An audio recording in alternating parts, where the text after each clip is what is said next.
Arkansas Senator Tom Cotton, who completed a combat tour in Afghanistan as an infantry officer in the United States Army. Senator, a couple of things that really stood out to me.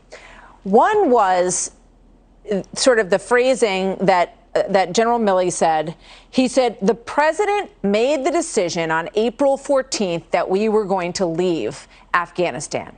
So basically, that's when they got their marching orders, and they had to start dialing down the numbers of people that they had at their disposal to carry out these missions.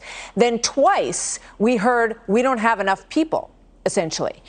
We heard that we didn't have enough people to keep Bagram Air Force Base and also the embassy safe. So we had to make a choice. The choice at that point was to go with the embassy. So they clearly said that they, based on the prescriptive that they got from the White House, didn't have enough people to do both. The other thing is that now we heard several times there from General Austin, well, when it comes to going outside the airport, we could do that. We have the capability to go out and to lift people, to help people to safety in the airport. But our primary objective is to defend the airport, and we only have at this point enough people to secure the airport. We don't have enough people at our disposal to go outside the airport. Your thoughts on that and in general on what we just heard, sir?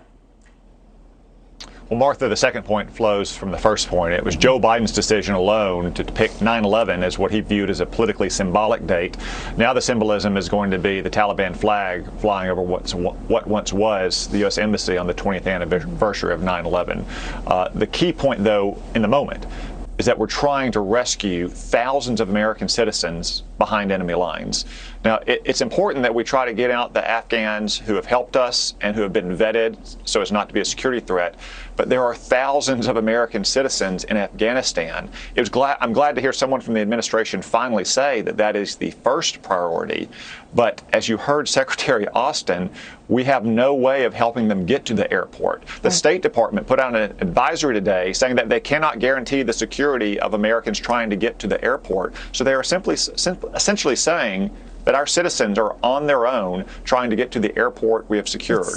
We've heard reports from people on the ground that that's not the case with the British or the French. Yeah, that is incredibly frustrating. And you could hear in General Milley's voice, he said, yes, we are going to get all Americans out and all partners who want to leave. That is our priority. He said, quote, we are going to get them out. That's what General Milley said. I was a little disappointed that we didn't hear a more definitive answer to the August 31st question, because they're talking about we're going to do as much as we possibly can with the resources that we have.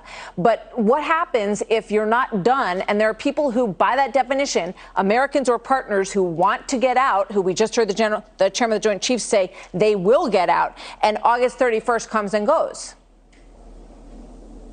Martha, I don't know. That's a very good question, because August 31st is fast approaching, especially when we have thousands of American citizens behind enemy lines that our government will not assure their safety. I mean, there's been a lot of talk about whether this is like Saigon in 1975. If we don't get those Americans out, it could be like Tehran in 1979, when a mere 52 hostages held by the Ayatollahs paralyzed America for more than a year.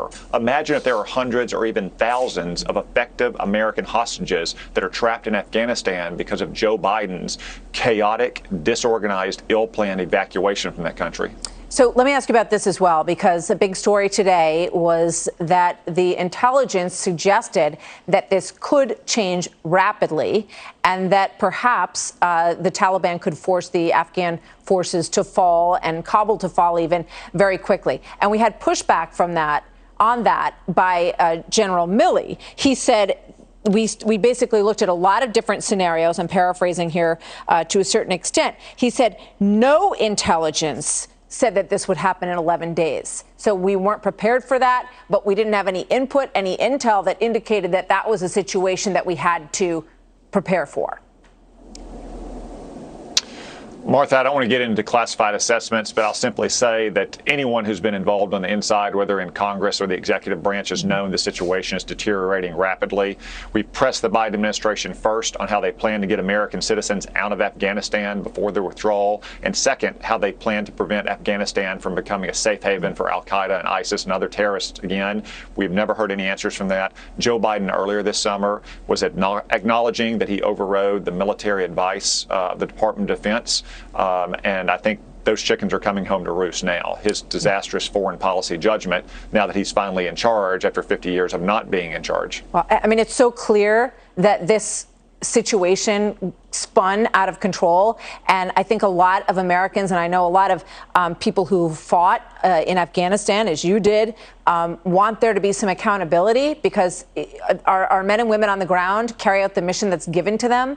But they also want to know that there's accountability in terms of what they expect at the higher levels. With regard to the State Department, what do you think about the fact that we still have not heard? We heard from the deputy today, but we haven't heard from the Secretary of State, Anthony Blinken, at all at this point. And there were, I think, some sort of pointed comments made about the State Department from the two generals that we just heard from, saying that, you know, basically we can protect people once they get to the airport, but the State Department has to get them here. And at this point, we have planes that are leaving that aren't even full because the paperwork hasn't processed. We've all heard stories about people who've been waiting for months to get their special immigrant visa paperwork processed. And we also know people have burned or destroyed it because they're afraid if they're found with it, that the Taliban is going to kill them.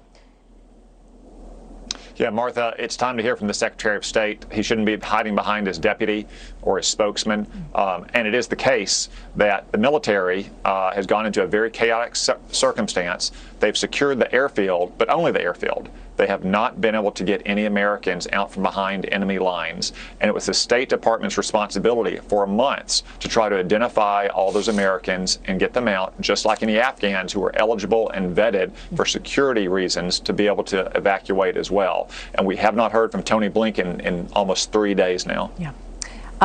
Senator Cotton, thank you. Very good to have you with us today. Thank you.